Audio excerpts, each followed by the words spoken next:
this is Amy Amison, a volunteer for Creative Black Country's Finding Your Funny Roots project, and I'm collecting memories today of Mr. Bev Pegg, date of birth 5th of October 1941, and it's the 28th of August 2019. To start, I wondered if you could tell me about your background and upbringing. Well, I was born during the war in 1941. I don't really remember anything about it apart from hearing folks saying that it had ended, and I didn't know much about that, to be honest. They didn't drop any bombs on Belvaux where we lived. They probably didn't think it was worth it, I suppose. My mum's family lived in Blackheath, and they had an air raid shelter there. She told me how she used to carry me to the shelter when the sirens went off. I don't remember it, but several years later it was a good spooky place to play hide and seek and games around, you know. Can I describe what life was like at home? Where I lived in Belvaux, there were lots of fields and streams around us. It was a great playground for young kids like us. It was a very happy life. That's all I remember. My mum and dad rented a quite newish semi-detached house there. We didn't have central heating, we just had fires which we'd get around and if we were cold. We had a radio and a wind-up gramophone which we listened to a lot. We had a piano in the front room which Dad and Mum bought as a joint wedding present when they got married. When I was about 6 or 7 we had a bull terrier like many folks in the Black Country had. My granddad, who incidentally was a well-known local tenor actually, had a small chain-making firm which he and a couple of friends started up back in 1921. They were just about making enough for wages, but it spluttered along really. They weren't making a lot of money. My dad was a carpenter by trade. Then he worked at Longbridge, and after the war, Dad joined the company due to one of my granddad's partners dying sadly at a young age. The first thing they did was to try and sell it, actually. My dad tried to sell it for about £400, I think it was, but nobody was interested. Anyway, he took the plunge, and after advice from a few friends, the firm started making castings on the site, as well as carrying on with the chain side, which wasn't that big an outlay, actually. Although, like everybody else after the war, we were broke, but gradually by the end of the 40s and into the 50s, things were getting better. He was a likeable bloke and he got some good orders coming in. I got my early musical influences from my dad and mum. Both of them were popular local singers doing concerts around the area. They both took leading roles in the Stourbridge Operatic Society shows. My dad did quite a few BBC broadcasts, particularly in the 1930s. And in 1938, my mum won the Carol Levis Discovery of the Year competition. She won the Midlands show at Aston Hippodrome and then went down to London and won the national winners at the Odeon in Leicester Square. It's like winning the X Factor almost today. After that, Carol Levis got her on their touring show and she did a week in Colchester and somewhere else, but she didn't want to tour due to wanting to be with my dad, who she was to get married to in 1940. She dropped out of the show and just did the occasional one at local venues such as Birmingham, etc. She also did a few broadcasts on BBC Radio during the 40s and 50s. And later on she passed the auditions for the world famous Royal Opera House, Covent Garden. But once again decided not to join them because of the touring aspect. Anyway, it was nice for her to know that her standard was right up there with the best. There was always music in the house, with Mum practising her scales in the day and then duetting with my dad when he got back after work. I remember my dad buying me the 78 record of Old MacDonald Had a Farm by Spike Jones, which I loved and pretty well wore out. From that day, I've always loved Spike Jones records. I was about 9 when I went on the stage for the first time, I suppose. Stourbridge Operatic were doing The Vagabond King, and in 1950, I think he was. And Mum and Dad were taking the leads. I was one of 4 choir boys who just walked on and off, and that was it. The next year, however, they were doing HMS Pinafore, Gilbert and Sullivan thing.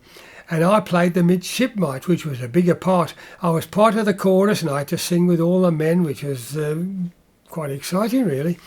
I had another brief part the next year in the Mikado, and I think my parents hoped I'd carry on with that sort of thing, but well, he wasn't to be really.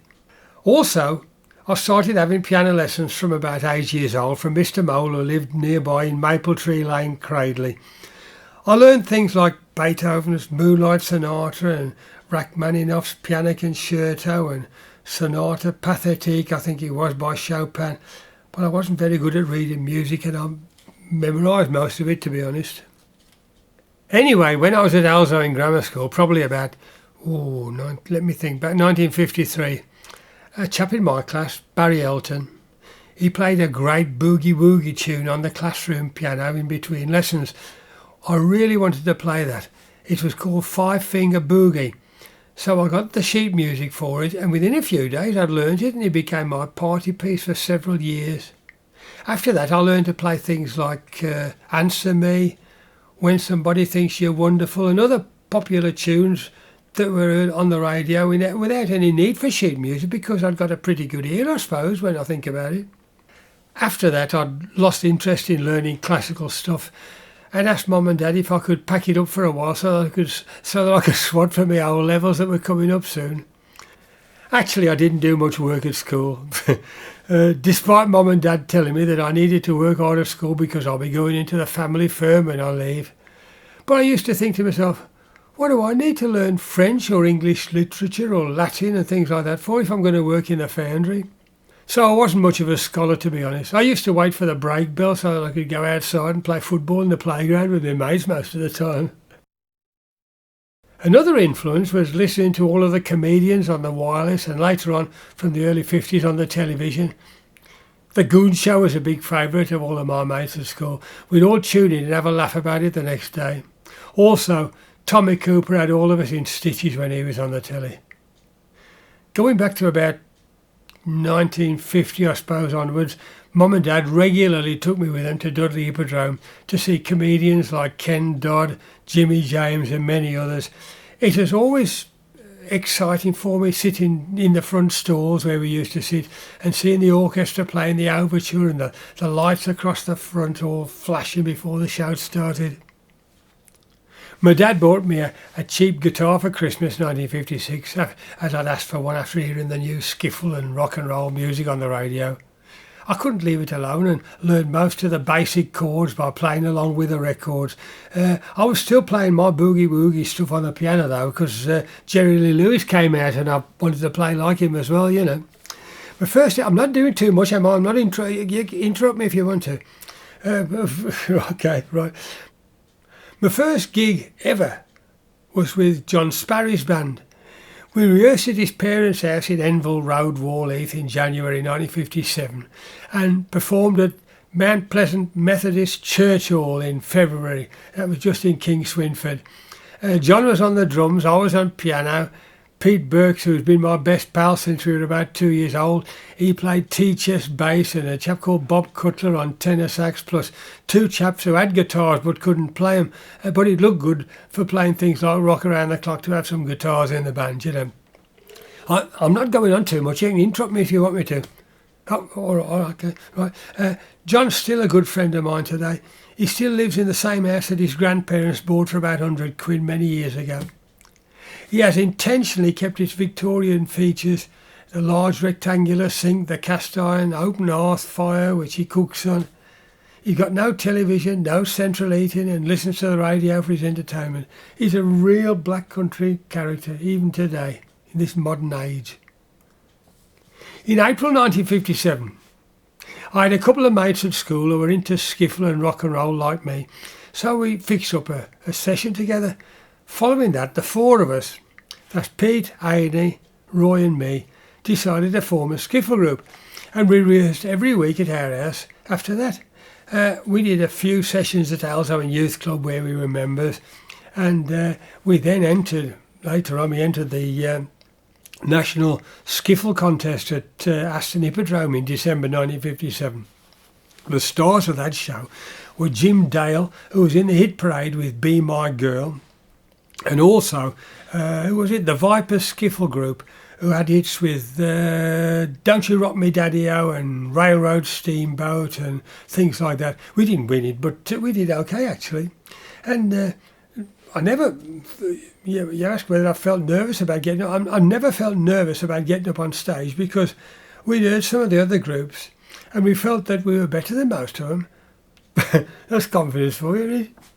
After a while, word got around and we were booked for a regular Saturday night gig at Alzheimer's British Legion, which started in early 1958 and went on to right into the 1960. We used to pack the place and there was always a great atmosphere in there. Also, we then got a fortnightly Tuesday night gig session at Evesham Public Hall, and then gigs at the Cock Inn at Bartley Green. 3 of the 4 of us had by then passed our driving test, so getting around wasn't that much of a problem really, like it was in the early days. While we did our regular Saturday night at the British Legion, comedy came into the stuff that we did even then. We did a short spot where the 4 of us mimed to certain funny records, generally the Spike Jones type, which always went down well with the crowd, and he gave him a bit of a break, you know.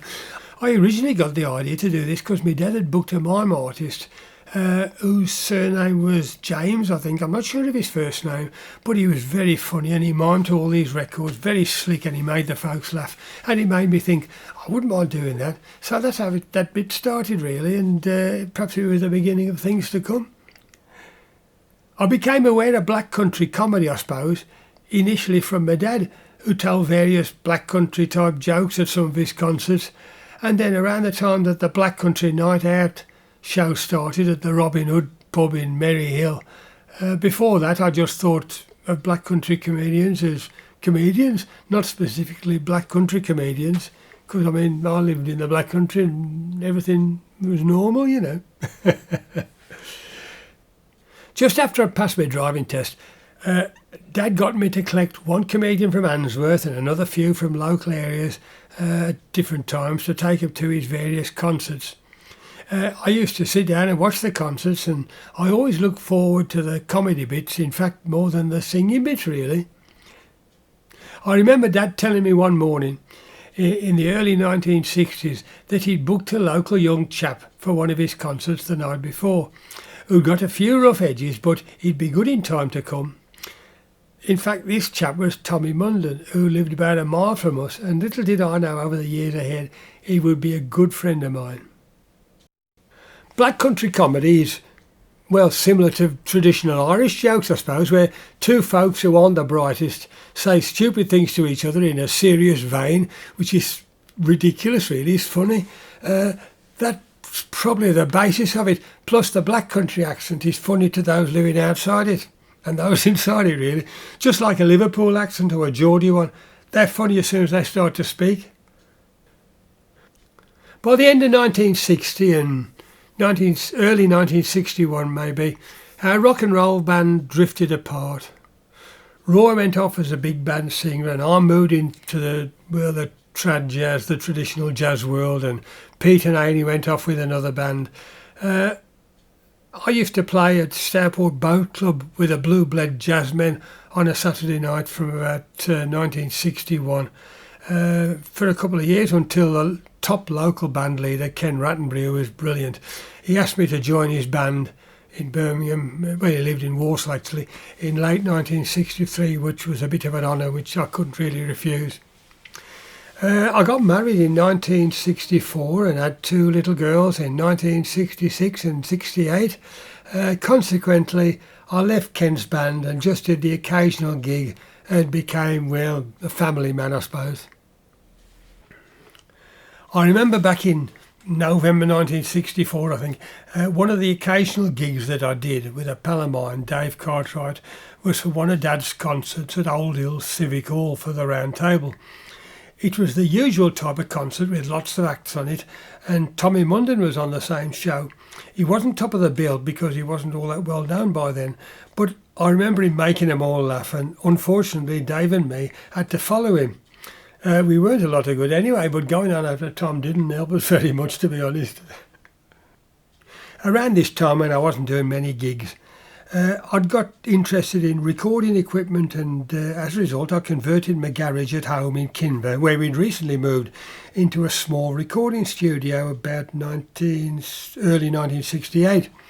And in that way I was able to have my musical mates come round once a week to record stuff and make music without actually going out on gigs. It was perfect because after the kids had gone to bed, my mates would come round about 8:30, 9 o'clock, and we'd have our sessions. Folks like Clifford T. Ward, Dave Cartwright, and many other well-known pals of mine actually recorded stuff in that little studio. There's too many to mention them all, but it's lovely to look back on. In fact, I was on Cliff's first album on the Dandelion label, which was called Singer-Songwriter, back in 1972. But I dropped out of the band after that because I was really busy at work and I couldn't afford the time to go up and down to London to do recordings and that. But it was nice to be on an LP, you know. When my girls were getting into their teens in the late 70s, we all played tennis up at Stourbridge Tennis Club. The social organiser came up to me in 1978 and said that the band they'd booked for an event that was coming up had dropped out, and he asked if I could get a band together. Well, I thought about it, and I got Pete and Amy and Harry back together from the original crowd of us. Roy was living in the States, so he wasn't around. And to be honest, we hadn't forgotten all the old rock and roll stuff in any case, even after a break of all those years. So we were off and rolling again. A full house crowd, and the buzz had returned. It was great. Before all of this, going back to the early 70s, I'd done the occasional folk gig and put in a few funny comments in before some of the songs I did, which seemed to go well. So when our band got going again, I used to do about 20 minutes of comedy and sort of a couple of solo songs on certain gigs before, you know, the band went on. I just tell them a few stories, and it seemed to be quite popular, really, give them a bit of variety sort of thing. In early 1982, I should think, Janice Pearson, who ran the high society musical comedy type shows at Brierley Hills Civic Hall every once or twice a year, asked me to do a few spots on their shows, which I did and I enjoyed very much. Shortly after, Tommy Munden, who'd been to one of these shows, called round to see me and asked if I fancied doing a few gigs alongside him on his shows. While I couldn't manage all of the gigs he'd got because he was on about 4 or 5 nights a week, you know, I started off by playing bass guitar and guitar as part of the backing trio for the MWM shows, which was a popular touring show that he was involved with, on some gigs, not all of them, just on a few that suited me time-wise, and also on the follow-up Tommy Munden shows that carried on after the MWM shows packed up. And when Tommy did his smaller village hall PTA type black country gigs, I did my usual solo spot of songs and stories and was MC at many of the gigs as well, which I really enjoyed, loved it.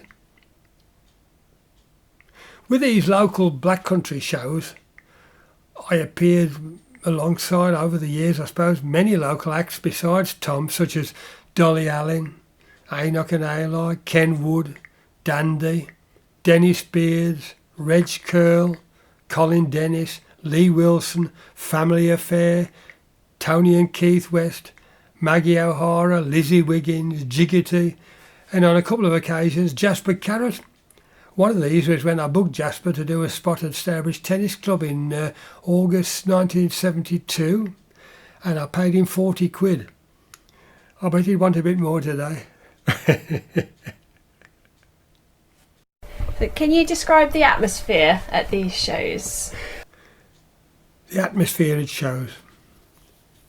They were always good, really. When folks rang up to book me, I'd always ask for a lot of details about the proposed event. If it didn't sound all that great, I wouldn't take the gig, to be honest. Therefore, most of the gigs, especially the village hall-type gigs, were great because everybody came along to have a good time and the crowd were always full of fun and laughs. So they were great. Can you tell me about the different bands that you've worked with during your career? Well, going back to the beginning, our skiffle group, the Nomads, changed its name to the Rhythmaires due to the widening of our range of songs.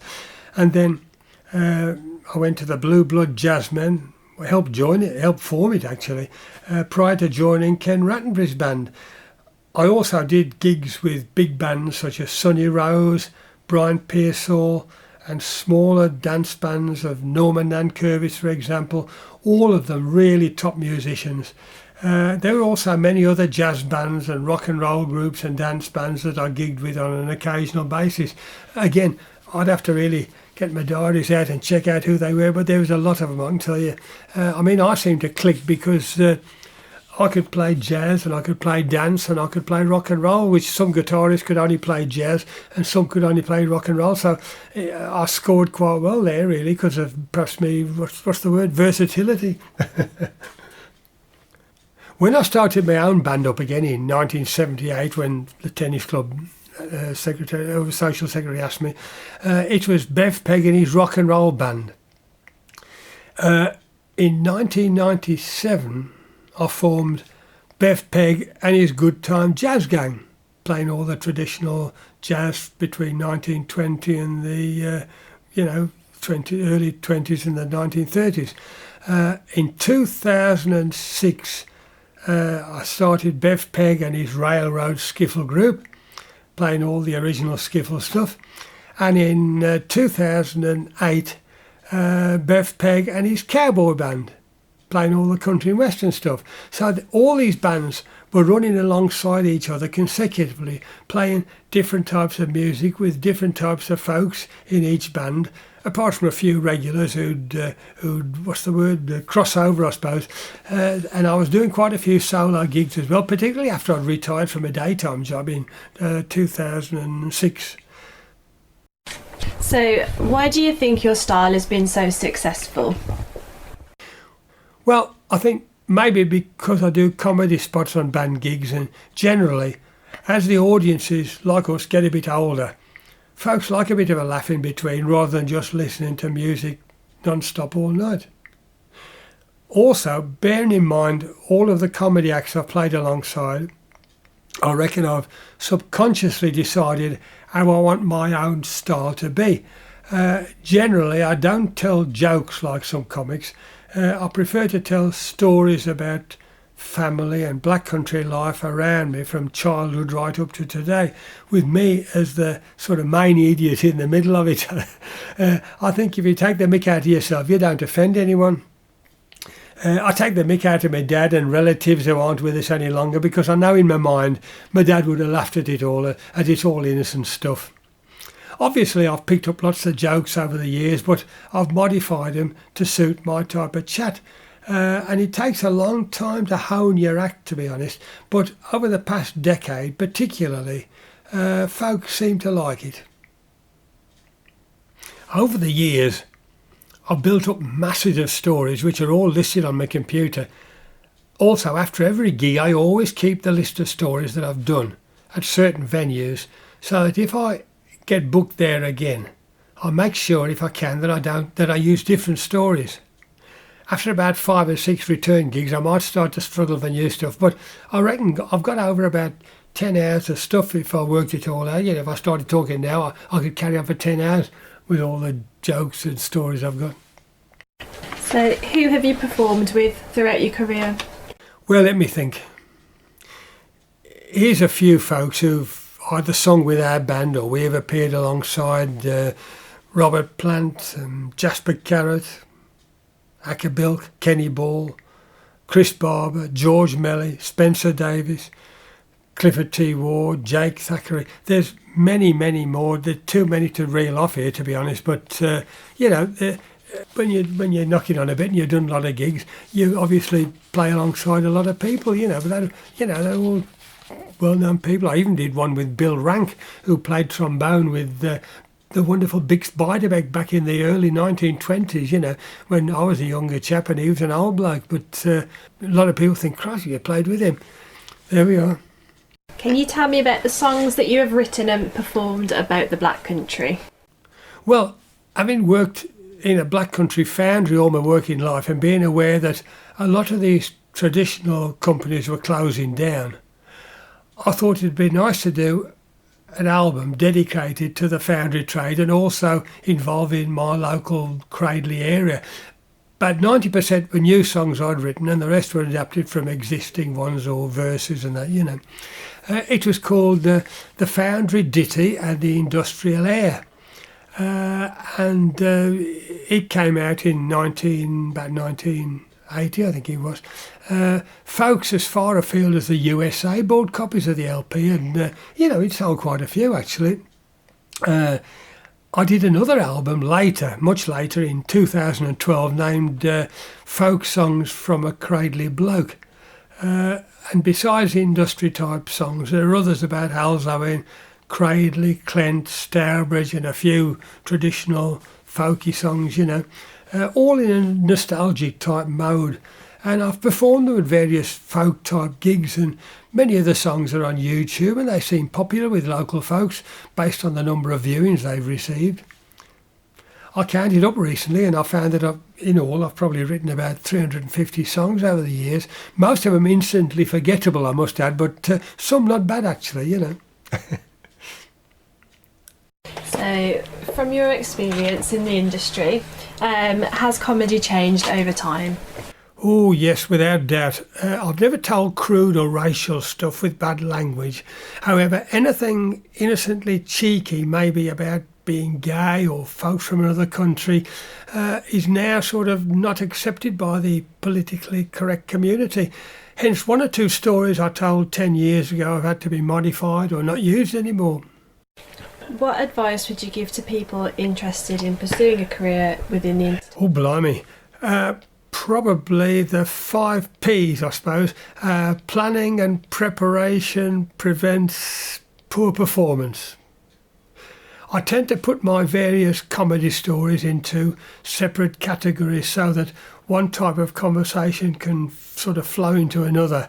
And with running bands as well, I always prepare a set list before each gig and make sure all of the musicians have a copy plus any chords or arrangement details that they might need before the gig. So everything's ready really, you know.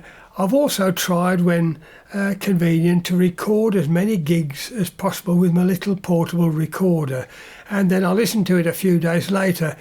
The response of the crowd's always a good guide. I always think to myself afterwards, oh, I don't like that bit, or maybe I could alter this, and gradually, you know, sort of hone it a bit. What else? I always visualise success before a gig. But if occasionally a crowd is a bit talkative, like at a party, for example, where they haven't seen each other for ages and they aren't listening that much, I'm always able to change to plan B, which is singing the sort of songs they all know and can sing along to. So in that way, I'm pretty confident, really. Is there anything else that you'd like to talk about today? Let's think. Yes. If you're doing a gig with a band or as a solo artist, I would say make sure you have a contract with a hirer. A long time ago, I remember being booked for a comedy night at a local club. The organiser hadn't taken any trouble at all to advertise tickets and they hadn't sold many tickets. They cancelled the gig. And although I'd sent a letter of confirmation, it meant nothing because there was nothing signed by the hirer that I could produce. And they didn't pay me. So since then, I've always sent a confirmation letter and an attached acknowledgement for the hirer to sign and send back to me in the stamped addressed envelope that I enclose with the letter. And since then, I've not had a problem. It also motivates the hirer to sell the tickets when they know they're going to have to pay us if the gig's cancelled. Obviously, for a little informal gig for one of my mates, I don't bother with the contract because I know them all well. Oh, that's brilliant. Thank you for talking to us today, Bev. It's been really interesting. Thank you. Pleasure.